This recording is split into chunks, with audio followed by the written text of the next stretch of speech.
Hello guys, welcome to Ekalavya Academy of Sciences. నా పేరు సురేష్. ఈరోజు మన టాపిక్ వెక్టార్ ఎడిషన్. స్కేలార్స్ని ఎడిషన్ చేసిన విధంగా ఈ వెక్టార్స్ని ఎడిషన్ చేయడం అనేది పాసిబుల్ కాదు. దీనికంటూ డిఫరెంట్ మెథడ్స్, సపరేట్ అప్రోచ్ అనేది ఉంది. దాని గురించి మనం డిస్కస్ చేద్దాం. మీరు కనుక మొదటిసారి మన ఛానల్ని విజిట్ చేసినట్లయితే ప్లీజ్ సబ్స్క్రైబ్ చేసుకోండి. అలానే మన ఏపీ తెలంగాణలో డిఫెన్స్కి ప్రిపేర్ అయ్యేటువంటి ప్రతి ఒక్కరికి కూడా మన ఛానల్ రీచ్ అయ్యే విధంగా షేర్ చేయండి. అట్లానే మన ఛానల్లో ఉన్నటువంటి వీడియో క్లాసెస్ గురించి మీ యొక్క కామెంట్, లైక్ తెలియజేయండి. మన రెగ్యులర్ లైఫ్లో మనం ప్రతిరోజు కూడా డిఫరెంట్ ఫిజికల్ క్వాంటిటీస్ గురించి మనం డీల్ చేస్తూ ఉంటాం, ఉపయోగిస్తూ ఉంటాం. అయితే వీటికి ఉన్నటువంటి బేసిక్ ప్రాపర్టీ ఆధారంగా వీటిని మనం ఏం చేస్తాం, 2 సపరేట్ కేటగిరీ చేసాం. మనం ఒకదాన్ని ఏమన్నాం స్కేలార్స్ అన్నాం, ఇంకో దాన్ని ఏమన్నాం వెక్టార్స్ అని చెప్పేసి అన్నాం. దీనికి సంబంధించినటువంటి పూర్తి ఇన్ఫర్మేషన్ నేను ప్రీవియస్ క్లాస్లో మనం డిస్కస్ చేసాం. దాని గురించి ఒకసారి మీరు పూర్తిగా చూడండి. అయితే ఈ స్కేలార్స్ మనం ఎడిషన్ చేసేటప్పుడు జనరల్గా నంబర్స్ని మనం ఎడిషన్ చేసినట్టు ఎడిషన్ చేయొచ్చు. ఎట్లాగా? ఫర్ ఎగ్జాంపుల్ మన దగ్గర ఒక 2 kgs టొమాటోస్ ఉన్నాయి అనుకోండి, అట్లనే ఇంకొక 3 kgs పొటాటోస్ ఉన్నాయి అనుకోండి. సో ఇప్పుడు టోటల్గా మన దగ్గర ఎంత మాస్ ఉంది? ఒక 2 kgs టొమాటోస్, ఒక 3 పొటాటోస్. టోటల్ ఎన్ని కేజెస్ ఉన్నాయి మన దగ్గర? ఎన్ని కేజెస్ ఉన్నాయి? 5 kgs ఉన్నాయి. ఓకే, ఎంతవరకు క్లియర్? ఇప్పుడు ఒక ఆబ్జెక్ట్ తీసుకున్నాను. ఇప్పుడు దీని మీద 2 ఫోర్సెస్ పనిచేస్తున్నాయి. ఒక ఫోర్స్ ఏమో డౌన్వర్డ్గా ఉంది, ఇంకో ఫోర్స్ ఏమో ఈ డైరెక్షన్లో ఉంది. ఒక ఫోర్స్ F1 కిందకు ఉంది, F2 ఈ డైరెక్షన్లో ఉంది. ఇప్పుడు ఈ 2 ఫోర్సెస్ మనం ఎడిషన్ చేయడం పాసిబుల్ అవుతుందా? కాదు, కుదరదు. ఎందుకని కుదరదు? ఈ 2 ఫోర్సెస్ కూడా డిఫరెంట్ డైరెక్షన్స్లో ఉన్నాయి. సో అందువలన ఈ రెండింటిని మనం ఎడిషన్ చేయడం అనేది పాసిబుల్ కాదు. ఓకేనా, క్లియర్? ఓకే, ఈ వెక్టార్స్ మనం నార్మల్ ఎడిషన్ చేయడం ఎందుకు పాసిబుల్ కాదు? వాటికి ఉన్నటువంటి డైరెక్షన్ వల్ల. మరి ఎలా ఎడిషన్ చేయాలి వీటిని అని అంటే బేసిక్గా మనం 2 మెథడ్స్ మనం ఉపయోగిస్తాం. ఓన్లీ నెంబర్ ఆఫ్ మెథడ్స్ ఉన్నాయి. మనం ఎక్కువగా ఉపయోగించేది ఏంటంటే ఒక 2 మెథడ్స్. ఫస్ట్ది ట్రయాంగిల్ మెథడ్, రెండోది పారలెలోగ్రామ్ లా ఆఫ్ వెక్టార్ ఎడిషన్. ఈ 2 మెథడ్స్ మనం ఎక్కువగా ఉపయోగిస్తూ ఉంటాం అన్నమాట. ఒకటేంటి ట్రయాంగిల్ లా, రెండోది ఏంటి పారలెలోగ్రామ్ లా ఆఫ్ వెక్టార్ ఎడిషన్. ఓకేనా, ఈ రెండింటి గురించి నేను చెప్తాను. వాటి మీద కొన్ని ప్రాబ్లమ్స్ అనే వాటిని మనం ప్రాక్టీస్ చేసి చూద్దాము. ఓకే, ఫస్ట్ది ట్రయాంగిల్ లా.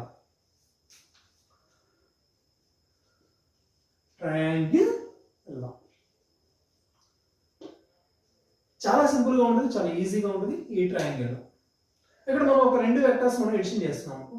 ఒక 2 వెక్టార్స్, ఒకటి ఏ అనే వెక్టార్ ఉంది, ఇంకోటి బి అనే వెక్టార్ ఉంది. ఈ 2 వెక్టార్స్ మనం ఎడిషన్ చేయాలి. ఓకేనా, సో ఒక 2 వెక్టార్స్ తీసుకుందాం. ఫస్ట్ ఏంటి ఏ అనే వెక్టార్, ఇంకోటి ఏంటి బి అనే వెక్టార్. 2 వెక్టార్స్. ఈ ట్రయాంగిల్ ఆఫ్ మెథడ్లో, ఈ ట్రయాంగిల్ ఆఫ్ వెక్టార్ ఎడిషన్లో ఒక 2 వెక్టార్స్ తీసుకున్నాము. ఆ 2 వెక్టార్స్ మనం ఎడిషన్ చేసినప్పుడు రిజల్ట్ ఎలా వస్తుందో చూద్దాం. ఓకేనా, మనకి తెలిసినంత వరకు కూడా ప్రతి వెక్టార్కి 2 పాయింట్స్ ఉంటాయి. ఒకటి టెయిల్, రెండోది హెడ్. సో ప్రతి వెక్టార్కి ఉంటుంది. ఇదేంటి టెయిల్, ఇదేంటి హెడ్. ఇది బి యొక్క టెయిల్ అనమాట, ఇదేంటి బి యొక్క హెడ్. ప్రతి వెక్టార్కి ఉంటుంది టెయిల్, హెడ్. సో ఓకేనా, సో ఇప్పుడు మనం ఏం చేద్దామంటే ఏ ప్లస్ బి చేద్దాం. మనం ఏ ప్లస్ బి, ఏ అనే వెక్టార్కి బి అనే వెక్టార్ని మనం ఎడిషన్ చేద్దాం. ఎడిషన్ చేసినప్పుడు ఏదో ఒక రిజల్ట్ వస్తుంది, దాన్ని మనం సి అని చెప్పేసి అన్నాము. ఓకేనా, రైట్. సో ఎట్లా చేయాలి దీన్ని? ట్రయాంగిల్ ఆఫ్ వెక్టార్ ఎడిషన్ ఎట్లా చేయాలి అంటే ప్రతి వెక్టార్కి 2 పాయింట్స్ ఉన్నాయి కదా, tail head, tail head. So first వెక్టార్ని యాస్టీస్గా తీసుకుందాం. మనం ఫస్ట్ వెక్టార్ని యాస్టీస్గా తీసుకున్నాను. ఏ అనే వెక్టార్, ఏ అనే వెక్టార్ యొక్క టెయిల్, ఏ అనే వెక్టార్ యొక్క హెడ్. అంతవరకు క్లియర్. ఓకే, ఇప్పుడు ఏకి మనం బిని ఎడిషన్ చేయాలి కదా, ఏకి బిని ఎడిషన్ చేయాలి. కాబట్టి బి వెక్టార్ యొక్క టెయిల్ అనేది, బి వెక్టార్ టెయిల్ అనేది ఏ వెక్టార్ హెడ్ దగ్గర ప్లేస్ చేయాలి. బి వెక్టార్ యొక్క టెయిల్ ఎక్కడ పెట్టాలి? మనం ఏ దగ్గర యొక్క హెడ్ దగ్గర పెట్టాలి. బి యొక్క టెయిల్ అనేది ఇది. సో ఈ టెయిల్ తీసుకొచ్చి ఏ వెక్టార్ హెడ్ దగ్గర పెట్టాలి. సో దీన్ని ఎట్లా తీసుకున్నాను? ఓకేనా, సో ఈ విధంగా వస్తుంది. ఇది బి వెక్టార్. బి వెక్టార్ యొక్క టెయిల్ ఉంది, ఏ యొక్క హెడ్ దగ్గర ఉంది, బి యొక్క హెడ్ అది. Okay, clear, right. ఇప్పుడు మరి రిజల్ట్ ఎట్లా వస్తుంది అంటే ఫస్ట్ వెక్టార్ టెయిల్ నుంచి సెకండ్ వెక్టార్ హెడ్ దగ్గరికి ఒక లైన్ డ్రా చేయాలి. ఫస్ట్ వెక్టార్ టెయిల్ నుంచి సెకండ్ వెక్టార్ హెడ్ దగ్గరికి ఒక లైన్ డ్రా చేయాలి. ఈ లైన్ అనేది ఏంటంటే రిజల్టెంట్ వెక్టార్ సి వెక్టార్ అన్నమాట. So resultant C equal to A vector plus B vector కి సమానంగా ఉంటుంది. ఇది ట్రయాంగిల్ ఆఫ్ వెక్టార్ ఎడిషన్ అన్నమాట. ఓకేనా, clear. So triangle of vector addition లో మనకి రెండు వెక్టార్స్ తీసుకున్నాం. ఫస్ట్ వెక్టార్ ఏ వెక్టార్ అను, రెండోది బి వెక్టార్ అను. ప్రతి వెక్టార్ కూడా రెండు పాయింట్స్ ఉంటాయి, టైల్ హెడ్ ఉంటుంది, టైల్ హెడ్ ఉంటుంది. ఇప్పుడు మనం ఏం చేయాలి, ఏకి బిని యాడ్ చేయాలి, ఏకి బిని యాడ్ చేయాలి. ఏకి బిని యాడ్ చేయాలి కాబట్టి ఫస్ట్ మనం ఏం చేస్తాం, ఏ వెక్టార్ డ్రా చేస్తాం. రెండోసారి మనం ఏం చేయాలి, బిని యాడ్ చేయాలి కాబట్టి బి యొక్క టైల్ అనేది ఏ యొక్క హెడ్ దగ్గరికి రావాలి. సో దీన్ని ఏం చేస్తాను, బి యొక్క టైల్ ఏ హెడ్ దగ్గరికి పెట్టాను, ఇటు రాస్తాను. సో రిజల్ట్ వచ్చింది కదా, ఈ రెండింటి యొక్క రిజల్ట్ వస్తుంది కదా. సో అదే రిజల్ట్ ఎట్లా వస్తుంది మనకి, ఫస్ట్ వెక్టార్ టైల్ నుంచి సెకండ్ వెక్టార్ హెడ్ దగ్గరికి మనం డ్రా చేస్తాం కదా లైన్, ఆ డ్రా చేసినటువంటి లైన్ అనేది రిజల్ట్ అన్నమాట. ఓకేనా, క్లియర్, రైట్. సో మీకు ఇంకో డౌట్ రావచ్చు, మరి బికి ఏ యాడ్ చేసే పరిస్థితి ఏంటి. సో బి వెక్టార్కి ఏ వెక్టార్ ఎడిషన్ చేసే పరిస్థితి ఏంటి. సో అది కూడా చేయొచ్చు. సో బికి ఏ యాడ్ చేయాలి కాబట్టి మనం ఏం చేద్దాం అంటే ఫస్ట్ బి వెక్టార్ తీసుకోండి, బి వెక్టార్ తీసుకొచ్చుకోండి. బి వెక్టార్ మనం తీసుకున్నాం, మనం బి యొక్క టైల్, బి యొక్క హెడ్. సో ఇదేంటి బి వెక్టార్. ఓకే, బికి ఏని ఎడిషన్ చేయాలి కాబట్టి ఇప్పుడు ఏ తీసుకోవాలి మనం. ఏ యొక్క టైల్ అనేది ఎక్కడికి రావాలి, బి యొక్క హెడ్ దగ్గరికి రావాలి.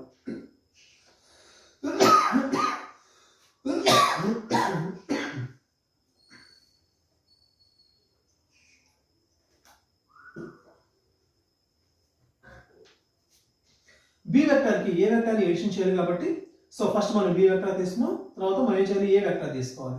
ఏ వెక్టార్ని ఎలా ఎడిషన్ చేయాలి మనం, ఏ వెక్టార్ యొక్క టైల్ అనేది ఎక్కడికి రావాలి, బి వెక్టార్ హెడ్ దగ్గరికి రావాలి. అంటే దీన్ని తీసుకురండి, ఏ వెక్టార్ టైల్ ఎక్కడికి రావాలి, బి వెక్టార్ హెడ్ దగ్గరికి రావాలి. సో ఇట్లా వస్తుంది అన్నమాట, ఇది ఏ వెక్టార్. ఓకే, అయిపోయింది. మరి రిజల్ట్ కావాలి కదా మనకి, బికి ఏని ఎడిషన్ చేసాం, రిజల్ట్ కావాలి కదా. బి నుంచి బి యొక్క టైల్ నుంచి ఏ యొక్క హెడ్ దగ్గరికి లైన్ డ్రా చేయండి. సో ఇదేంటి రిజల్టెంట్ అన్నమాట, equal to be vector plus A vector. ఈ విధంగా మనం ట్రయాంగిల్ ఆఫ్ మెథడ్ లో మనం రెండు వెక్టార్స్ ని ఎడిషన్ చేస్తాం. ఓకేనా, క్లియర్, రైట్. నెక్స్ట్ ఏంటి, వెక్టార్ ఎడిషన్ లో మనం ఇంకోటి ఏంటి, ప్యారలలోగ్రామ్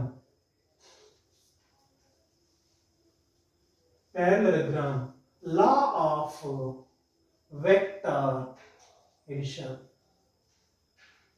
ఈ parallelogram law of vector addition ఇది మోస్ట్ ఇంపార్టెంట్. దీని యూజ్ చేసుకుని మనల్ని రెగ్యులర్ గా క్వశ్చన్స్ అడుగుతూ ఉంటారు. సో జాగ్రత్తగా వినండి. సో దీంట్లో కూడా రెండు వెక్టార్స్ ఉన్నాయి. ఏ అనే వెక్టార్ ఇట్లా ఉంది, బి అనే వెక్టార్ ఇట్లా ఉంది. ఓకేనా. సో ఇప్పుడు మనం ఈ parallelogram law of vector edition ఎట్లా చేస్తాం అంటే ఇక్కడ చూడండి, ఇక్కడ మనం ఏం చేస్తామంటే రెండు వెక్టార్స్ యొక్క టైల్స్ అనే వాటిని జాయిన్ చేయాలి. Parallelogram law of vector addition లో ఏం చేయాలి, మనం ఏ రెండు వెక్టార్స్ అయితే ఎడిషన్ చేయాలో వాటి టైల్స్ జాయిన్ చేయాలి. సో ఫస్ట్ వెక్టార్ తీసుకోండి, ఏ అనే వెక్టార్ ఇట్లా ఉంది.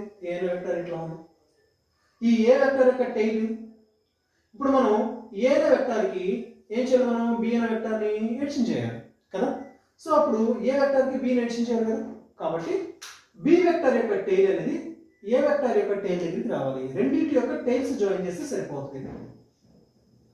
So B vector tail, A vector tail రెండు జాయిన్ చేస్తాం. ఆ జాయిన్ చేసినటువంటి పాయింట్ ఏంటి, ఆరిజిన్ ఓ. Clear, right.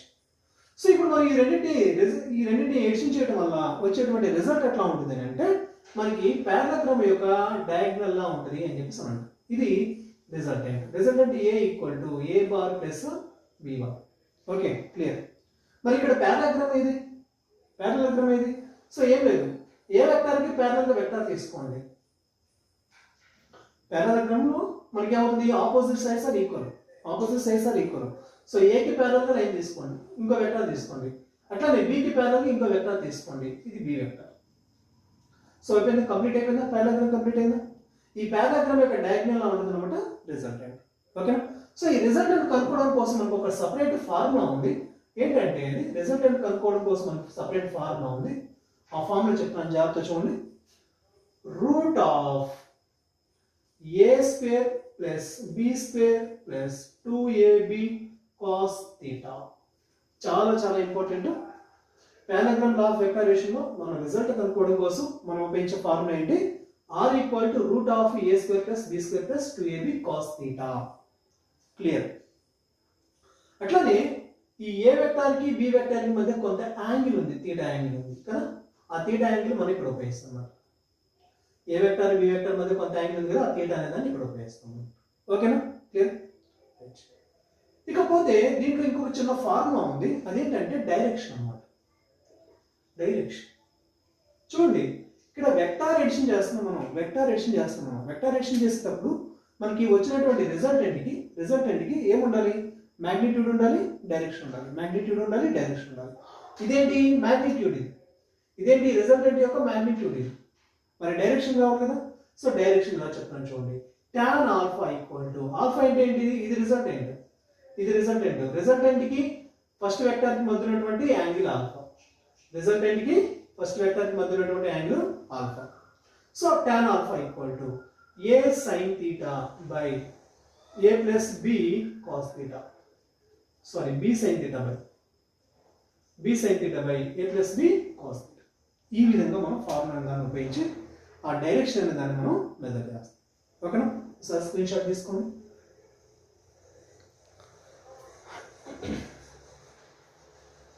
రెండు ఫోర్సెస్ తీసుకున్నాం. Force F1 equal to 6 newtons, అట్లానే force F2 equal to 8 newtons. రెండు ఫోర్సెస్ ఉన్నాయి. రెండు ఫోర్సెస్ కూడా ఎట్లా పనిచేస్తున్నాయంట? 90 డిగ్రీస్ లో పనిచేస్తున్నాయంట. రెండు ఫోర్సెస్ ఉన్నాయి, ఎట్లా పనిచేస్తున్నాయి? 90 డిగ్రీస్ లో పనిచేస్తాయి. అయితే రిజల్టెంట్ ఫోర్స్ యొక్క డైరెక్షన్ ఏంటి అన్నాము. ఓకేనా? సో రిజల్టెంట్ కావాలి కాబట్టి మనం ఏం చేయాలి? ఈ ఫార్ములా ఉపయోగించాలి. ఓకే, బాగానే ఉంది. రిజల్టెంట్ ఆర్ ఈక్వల్ టు ఏం చెప్తాం మనం? Root of. సో రిజల్టెంట్ కనుక్కోవాలి మనం. ఆర్ ఈక్వల్ టు ఎంత? Resultant R equal to formula ఏంటమ్మా మనకి? A square plus B square plus 2ab cos theta. So A అంటే ఫస్ట్ వెక్టార్ అన్నమాట, బి అంటే సెకండ్ వెక్టార్ అన్నమాట. మనకి ఏబి రూపంలో ఇవ్వచ్చు, ఫోర్స్ రూపంలో ఇవ్వచ్చు, సంథింగ్ ఎట్లనే ఇవ్వచ్చు. ఓకేనా? సో చూడండి, ఏ ప్లస్ లో నేను F1 తీసుకుంటాను, బి ప్లస్ F2 అంటాను నేను. సో ఎంత? F1 ఎంత? 6 స్క్వేర్ అంటే ఎంత? 36. బి ఎంత? 8 స్క్వేర్ ఎంత? 64 ప్లస్ 2. ఏ అంటే ఎంత? 6, బి అంటే ఎంత? 8 cos 90. cos 90 వాల్యూ ఎంతమ్మా? 0. రైట్. రూట్ ఆఫ్ 36 ప్లస్ 64 ఎంతమ్మా? 100 ప్లస్ 0 ఇంటూ ఎనీథింగ్, ఇది మొత్తం కూడా ఏమవుతుందిరా? 0 అంటే ఎనీథింగ్ మొత్తం కూడా ఏమవుతుంది? 0నే కదా. క్లియరా? సో రైట్, 0 రాసిన ఉంటే రైట్ అనమాట. అంటే మొత్తం 100 ప్లస్ 0 అంటే ఎంత? రూట్ లోపల ఎంత ఉంది? 100 ఉంది. 100 రూట్ నుంచి బయటకు వస్తే ఎంత? 10 న్యూటన్స్. సో రిజల్టెంట్ ఫోర్స్ ఎంతమ్మా? 10 న్యూటన్స్. ఓకేనా?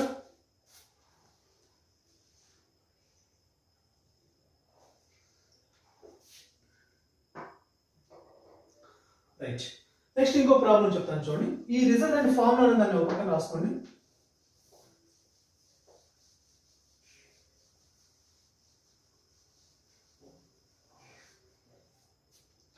ఆ రిజల్టెంట్ ఫార్ములా పక్కన రాసిన చూడండి. Resultant R equal to root of A square plus B square plus 2ab cos theta కదా. రైట్. ఇప్పుడు ఆ థీటా అనే దాన్ని మనం డిఫరెంట్ యాంగిల్స్ దగ్గర మనం ట్రై చేద్దాం. అంటే థీటా ఒకసారి 0 డిగ్రీస్, థీటా ఒకసారి 90, థీటా ఇంకోసారి 180 డిగ్రీస్. చూద్దాం, మనం చూసి మనం దాన్ని చెక్ చేద్దాం. మనం రిజల్టెంట్ ఎట్లా వస్తుంది. If theta equal to 0 degrees తీసుకున్నాను, థీటా ఎంత తీసుకున్నాను నేను? 0 డిగ్రీస్. సో దాన్ని సాల్వ్ చేద్దాం మనం. So resultant R equal to root of A square plus B square plus 2ab cos 0 degrees. So ఏమవుతుంది? A square plus B square plus 2ab cos 0 ఎంత? 1 కదా. కాస్ 0 1 కదా. That is equal to root of A square plus B square plus 2ab into 1 ఎంత? 2ab. అంటే దీన్ని ఎట్లా రాయొచ్చు మనం? A plus B whole square రూపంలో రాసుకోవచ్చు కదా. ఏ plus B whole square form ఏంటి? A square plus B square plus 2ab, అంతే కదా. సో నేను ఏం చేస్తాను? A square plus B square plus 2ab ని A plus B whole square రూపంలో రాస్తాను. ఇక్కడ చూడండి, స్క్వేర్ రూట్ రెండు క్యాన్సిల్ అయిపోయింది. క్యాన్సిల్ అయితే మనకి ఏమొస్తుంది? ఏ ప్లస్ బి అనేది వస్తుంది. ఓకేనా? అర్థమైందా? సో ఎప్పుడైతే రెండు వెక్టార్స్ మధ్య యాంగిల్ థీటా అనేది 0 అవుతుందో, అప్పుడు మనకి రిజల్ట్ ఏమవుతుందంట? R equal to A plus B. అంటే డైరెక్ట్ గా ఆ రెండు వెక్టార్స్ మనం ఎడిషన్ చేయొచ్చు. రెండు వెక్టర్స్ మధ్య యాంగిల్ థీటా అనేది 0 అయితే కనుక అప్పుడు ఆ రెండు వెక్టర్స్ మనం ఎడిషన్ చేయొచ్చు.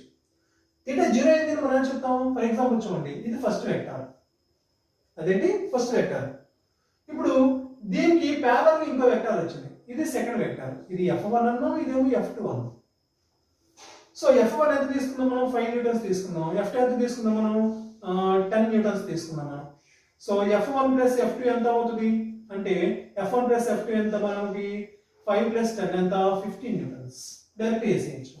ఎందుకని వేసాం మనం? రెండు వెక్టర్స్ మధ్య F1 F2 రెండు వెక్టర్స్ మధ్య యాంగిల్ థీటా ఏమైంది? 0 అయింది. రెండు వెక్టర్స్ మధ్య యాంగిల్ థీటా ఏమైంది? 0 అయింది. ఓకేనా? క్లియర్? సో రెండు వెక్టర్స్ మనం డైరెక్ట్ గా ఎడిషన్ చేయొచ్చు. ఎప్పుడు? ఆ రెండు వెక్టర్స్ మధ్య యాంగిల్ థీటా అనేది 0 అయినప్పుడు, లేదా if two vectors are parallel, రెండు వెక్టర్స్ ప్యారలల్ అయినప్పుడు,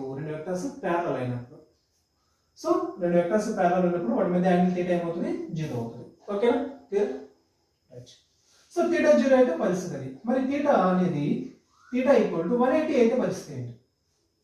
థీటా 180 అయితే పరిస్థితి ఏంటి? చూడండి, సేమ్ ప్రాసెస్ లో మనం థీటా 180 అయితే పరిస్థితి ఏంటి? Resultant R equal to, direct నేను రాస్తున్నాను చూడండి, resultant R equal to A minus B అవుతుంది. ఏ మైనస్ బి అవుతుంది. ఎలా? థీటా 180 ఎంత? కాస్ 180 ఎంత? కాస్ 180 ఎంత? -1. సో చూడండి, ఇక్కడ +1 ఉంది కదా, కాస్ 0 కాబట్టి 1 రాసాం. కాస్ 180 ఎంత? -1. ఇక్కడ -1 పెట్టండి. -1 into 2ab ఎంత? -2ab అవుతుంది. అదేనా? సో ప్లస్ ఉంది కాబట్టి ప్లస్ వచ్చింది. ఇన్ కేసు ఇక్కడ 180 ఉన్నప్పుడు ఏమవుతుంది? -1 వస్తుంది. -1 into 2ab అవుతుంది, -2ab అవుతుంది.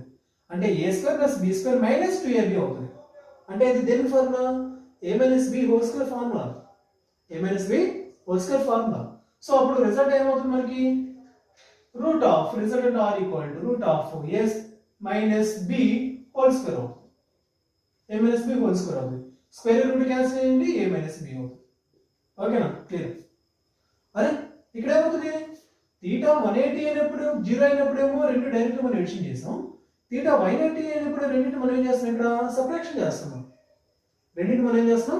సబ్ట్రాక్షన్ చేస్తాం. అంటే ఇక్కడ ఏం జరుగుతుంది? రెండు వెక్టర్స్ ఎట్లా ఉన్నాయి? Two vectors are anti parallel. గుర్తుపెట్టుకోవాలి, మోస్ట్ ఇంపార్టెంట్ ఇన్ఫర్మేషన్ ఇది. థీటా 0 అయినప్పుడు ఏంటి? ఎట్లా ఉన్నాయి? ప్యారలల్ గా ఉన్నాయి. అప్పుడు రిజల్టెంట్ ఏమవుతుంది? a + b రెండింటిని డైరెక్ట్ ఎడిషన్ చేస్తాం. ఇప్పుడు యాంటీ ప్యారలల్ అంటున్నాం. యాంటీ ప్యారలల్ అంటే ఒక ఆబ్జెక్ట్ ఇక్కడ ఉంది, F1 ఫోర్స్ ఇటు పని చేస్తుంది, F2 ఫోర్స్ ఇటు పని చేస్తుంది. రెండు ఎట్లా ఉన్నాయి? ఒకటి అటు పని చేస్తుంది, ఒకటి ఇటు పని చేస్తుంది. రెండు ఆపోజిట్ లో పని చేస్తుంది. అర్థమవుతుందా? రెండు ఎట్లా ఉన్నాయి? ఆపోజిట్ లో పని చేస్తుంది. సో రెండు ఆపోజిట్ లో పని చేస్తుంది కాబట్టి రిజల్ట్ ఏమవుతుంది? మైనస్ అవుతుంది. సో a - b రెండింటిని సబ్ట్రాక్షన్ అవుతుంది. So two vectors are anti parallel. అప్పుడు మనకి ఏమవుతుంది? a - b వస్తుంది. క్లియరా? అర్థమైందా? రైట్. సో రైట్, ఇంకొకటి చెప్తాను చూడండి. ఇఫ్ ఒకవేళ కనుక థీటా కనుక 0 డిగ్రీస్ అయితే పరిస్థితి ఏంటి? 90 డిగ్రీస్ అయితే పరిస్థితి ఏంటి? 0 ఆల్రెడీ చెప్పుకున్నాం కదా, థీటా 90 అయితే పరిస్థితి ఏంటి? అంటే రెండు వెక్టర్స్ అనేవి ఎట్లా ఉన్నాయంట? A vector perpendicular to B vector. So ఫార్ములాలో సబ్స్టిట్యూషన్ చేద్దాం మనం. r equal to root of a² plus b² plus 2ab cos 90. So చూడండి, ఇక్కడ మనకి root of a² plus b² plus 2ab cos 90 ఎంత? cos 90 ఎంత? 0. cos 90 0. Right. So a² plus b² plus 2ab మొత్తం అవుతుంది 0 అవుతుంది. సో నా ఓకేనా? Route of a² plus b² అవుతుంది. ఓకేనా? అదేనా? సో ఒకసారి స్క్రీన్ షాట్ తీసుకోండి. ఓకేనా? అర్థమైంది కదా? ఈ వెక్టర్స్ మనం ఎలా ఎడిషన్ చేయాలి? ఇంకా ఉన్నాయి డిఫరెంట్ మెథడ్స్ ఉన్నాయి. సో వాటన్నిటి గురించి మనకి ఎగ్జామ్లో అడిగే అవకాశం లేదు కాబట్టి నేను వాటి గురించి ఇక్కడ చెప్పలేను. సో బేసిక్గా మనం అడిగేటువంటి రెండు మెథడ్స్ కాబట్టి ఒకటి వచ్చేలేకనేమో ట్రయాంగిల్ మెథడ్, రెండోది వచ్చేలేకనేమో ప్యారలగ్రామ్ మెథడ్. ప్యారలగ్రామ్లో మనం గుర్తుపెట్టుకోవాల్సినటువంటి ఇన్ఫర్మేషన్ ఏంటి? ఇది రిజల్టెంట్ కనుక్కోవడం ఎట్లాగా. సో రెండింటికి డిఫరెన్స్ ఏంటి? ట్రయాంగిల్ లాకి ప్యారలగ్రామ్ లాకి డిఫరెన్స్ ఏంటి? ఒకటి, ట్రయాంగిల్లో వచ్చేకనేమో ఫస్ట్ వెక్టర్ హెడ్ దగ్గర రెండో వెక్టర్ యొక్క టైల్ పెట్టి మనం పెడతాం. ఫస్ట్ వెక్టర్ హెడ్ దగ్గర రెండో వెక్టర్ టైల్ పెడతాం కదా. మరి ఇప్పుడు పారాగ్రామ్ ఏంటి ఏంటి రెండింటి యొక్క టైల్స్ ఒకే పాయింట్ దగ్గర జాయిన్ అవుతాయి. రెండింటి యొక్క టైల్స్ జాయిన్ అయ్యాయి. ఓకేనా? సో ఇది మెయిన్ డిఫరెన్స్ అనమాట రెండింటి. ఓకే, పూర్తిగా కాన్సెప్ట్ అర్థమైంది అనుకుంటున్నాను. ఈ కాన్సెప్ట్ మీద మీకున్నటువంటి డౌట్స్ కానీ లేదా మీకు ఏదైనా ఇంకా ఇన్ఫర్మేషన్ కావాలి అనిపిస్తే కనుక మీరు కింద కామెంట్ బాక్స్లో మీరు కామెంట్ చేయండి. Okay, thank you, all the best.